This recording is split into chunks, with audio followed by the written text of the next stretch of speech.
Welcome to Donmar TV News Channel. Pastor, kahapon po ay kinumpirma ng kampo ni Pacquiao ang pagre-retiro nito sa boxing. Pero sa tingin niyo po ba ay tototohanin talaga ito ni Pacquiao? Gayong yan din po ang sinabi ng boksingero noong tumakbo pa lang ito sa pagkasenador noong 2016. Baka po kapag natalo si Pacman ay magpapatuloy lamang ito ulit sa pagboboxing para mabawi ang pera na magagastos sa halalan. Wala akong pakialam kung mag-retire siya o hindi. Dahil matanda ka na. Siyempre, magre-retire ka. Bakit sasabihin pong magre-retire ka? Sinabi mo na yan noon. Paano ka pang mapapaniwalaan? Pero ako wala akong pakialam, mag-retire ka man o hindi.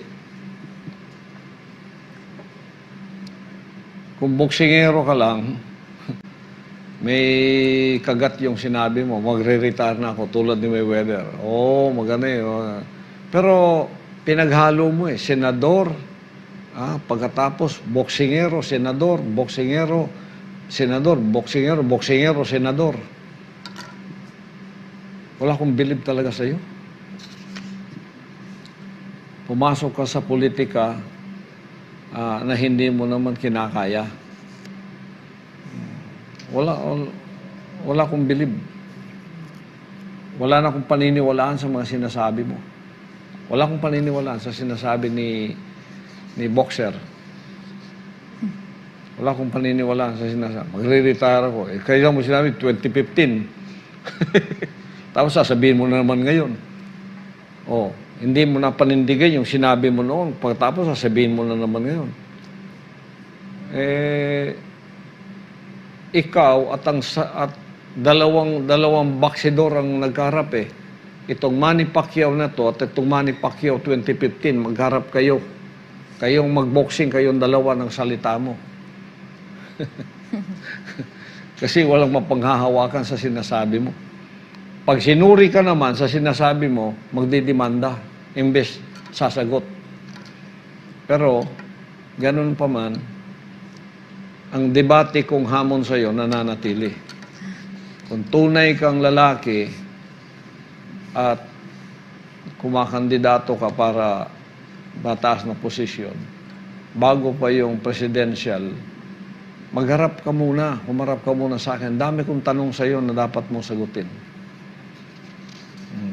Sasabihin ko ba itong ganito kung ikaw nanatiling boksingero? Hindi, papalakpakan pa kita.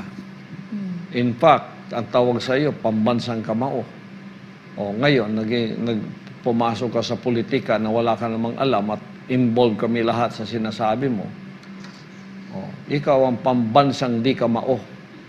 Pero Pastor, on VP Leni's goal to defeat the Marcoses and Dutertes, Pastor, kamakailan ay nagbigay pahayag si VP Leni Robredo na handa siyang umanong tumakbo sa pagkapangulo kung ito anya ang best interest para sa ating bansa. Hindi dapat anya makabalik ang Marcos sa panunungkulan at hindi dapat anya magpatuloy ang klase ng pamumuno ng Duterte administration. Your thoughts on this po, Pastor? Kaya hindi siya makakabalik ngayon bilang Vice President. Yun ang adhikain mo sa pamumuno, Vice President Leni. Hindi makabalik si Duterte, hindi makabalik ang mga Marcos. Talagang dilawan ka. Bakit? Ano bang ginawa ng presidenteng ayaw mo siyang pabalikin? Yung modernization, kahit Bicol, na-modernize ang Bicol dahil sa kanya, sa kanyang pamamahala. Panahon ni Pinoy, hindi na nagawa yan. Sa panahon mo, wala ka rin nagawa doon. Vindictiveness will not play in the heart of the Filipino people right now. You cannot cover up what the Duterte administration has done. Yung build nila at yung modernization nila ng kanyang administrasyon, hindi nyo pwedeng i-cover up yun. Pilit ninyong tinatabunan, tinatakpan para kayo ang umusbong, gumanon. Wala naman kayong nagawa You're all talk, nothing there. So, lalo ninyong binabaon ang sarili ninyo sa mga pangungusap na ganito. Tingnan ninyo, hanggang ngayon, hindi ka makapag-decide kung tatakbo kang presidente o vice president. Sapagkat wala kang nagawa Hindi nyo mapagkaisa ang oposisyon. Dahil watak kayo eh. Kasi wala na ang sentimento ng taong bayan sa inyo. Nasa kay Pangulong Duterte na kahit ano pang gawin nyo. Oh. At kakampihan ko ba ang isang Pangulong walang ginawa? Kahit kaibigan ko pa, hindi ko kakampihan. Hindi siguro ako magsasalita ng laban kanino man, pero hindi ko kakampihan. Pero sa ginawa niya para sa ating bayan, walang nakagawang ganun. Sana si Marcos noong panahon niya, magpapatuloy yun. Pero inunsyami ng mga dilawan, ng mga makakomunista at mga MPA lovers, CPP-MPA lovers ng Aquino administration o ng mga Aquino. Bumulusok pababa ang ating pamumuno noon, ang ating pamayanan. Ngayon, nagpatayo naman ang ama ng isang presidenteng tunay. Sobra pa sa ginawa ni Marcos ang nagawa niya. Nagpatuloy na we can be proud of these Philippines. Kayo naman, bulag kayo sa ganyan. Pilipino ka rin eh. Bulag ka. Sana yung sasabihin mo na lang kung anong mas magagawa mo pa. Pero yung para hindi makabalik ang mga Duterte, para hindi makabalik ang mga Marcos, mali po yun, madam, na strategy, politiko ka naman. Mali yun. Hindi tatanggapin ng Pilipino yung ganong mga pag-iisip. Oh. Magsalita kayo, sana, paminsan-minsan, dapat tumama rin kayo. Puro mintis ang sabi nyo, madami.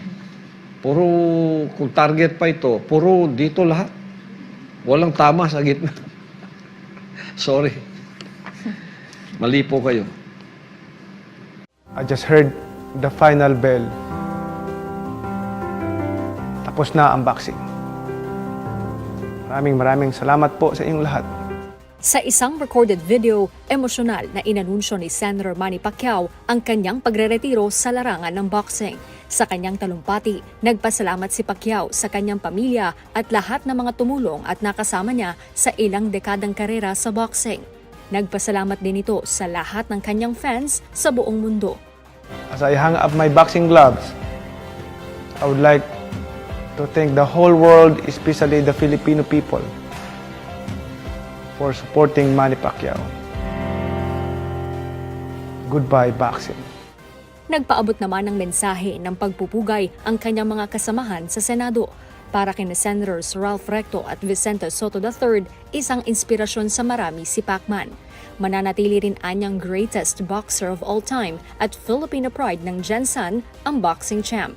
Ayon naman kay Senator Coco Pimentel, na kapartido ni Pacquiao sa PDP laban, ibibigay na ng pambansang kamao ang kaparehong focus at disiplina sa boxing sa kanyang kampanya sa pagkapangulo. Sa kanyang pag-alis, nanawagan si Pacman na mas masuportahan pa ang mga batang boksingero sa bansa. Napakarami nating mga potential boxers na mas bata at puno ng pag-asa na makapagdala ng karangalan sa ating bansa. Sila naman po ang ating tulungan. Itinuturing na isa sa mga boxing legend sa mundo si Pacquiao. Siya ang natatanging boksingero sa buong mundo na nanalo sa 8 division sa larangan ng boxing. Sa edad na 42, iiwan ni Pacman ang boxing record na 62 wins, 8 losses at 2 draw. 39 sa kanyang mga naipanalo ay via knockout.